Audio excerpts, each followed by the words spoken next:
All right, first watch for In the Mouth of Madness. I've been excited to see this, and it came out in '94, and I just never had watched it before, and I really was excited to see this because Carpenter is one of my favorite directors, horror directors, and there are only like 5 movies of his that I haven't seen, and I wanted to get this one, and I finally thought it was perfect timing because Scream Factory came out this amazing, that's beautiful artwork, but this amazing Blu-ray for In the Mouth of Madness. And man, this is this is really fucking good. Like, this is one that I always heard was underrated by Carpenter, but it never, like, I just never had the chance to see it. And it's one of those cult ones, and of course most of his movies are cult hits. Like, they're not ones that are always talked about by the masses. It's just a movie that always, like most of his films, besides like the couple big ones, are usually just cult classics. And I'm glad I finally got to see it, because this is an interesting movie interpretation of like reality seeping into, fantasy seeping into reality with this book writer named Sutter Kane.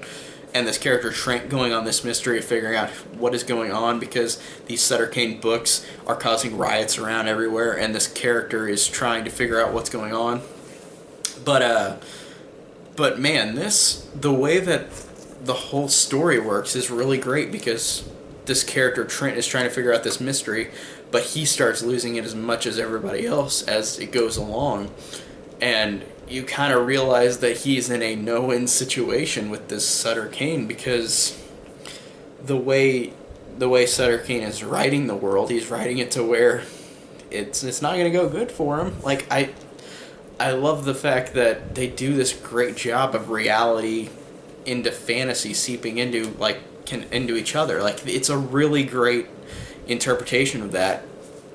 And like typical John Carpenter, and it is not a complaint. It's always a great thing with Carpenter, for the most part, is that the imagery is great, how the movie looks is great.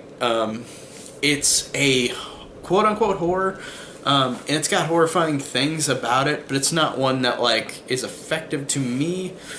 Not in the same way as like The Thing or Halloween, but I don't think it was meant to be that way. I think it was meant to be a meta type movie where it's got silly moments in a great way. It's not super campy, but it's got moments where, like, say Sutter Kane will talk to Trent and he'll be like, "Did you know that my favorite color was blue?" And then he wakes up and then the movie is tinted blue and all these characters look blue and he screams. And it's stuff like that where the humor is subtle but it's really funny, and it doesn't take away from the scariness of it. But again, it's just really good on that effect for the movie. Like, the movie really does work for me in almost all those aspects. And I just thought it was a really great, underrated horror movie that really doesn't get talked about enough. Even on Killer Flicks on Facebook, I hear it talked about a little bit, but not much. It's not one of those Carpenter films people usually go to. But I'd say, in terms of ranking the Carpenter films that I've seen, this one, I guess, it might be in my top 5. I'm thinking top 5. Because of Halloween, The Thing, Escape to New York. I'd say it is in my top 5. So yeah, I really enjoyed In the Mouth of Madness. And I'm going to keep it spoiler-free this time, because there was a lot to take in, honestly. And if I watch it again, maybe I'll talk about the spoilers about it. But there was a lot to take in a way where it's hard to talk about it for the first viewing. But overall, quick review, but I really enjoyed In the Mouth of Madness. It was really, really awesome.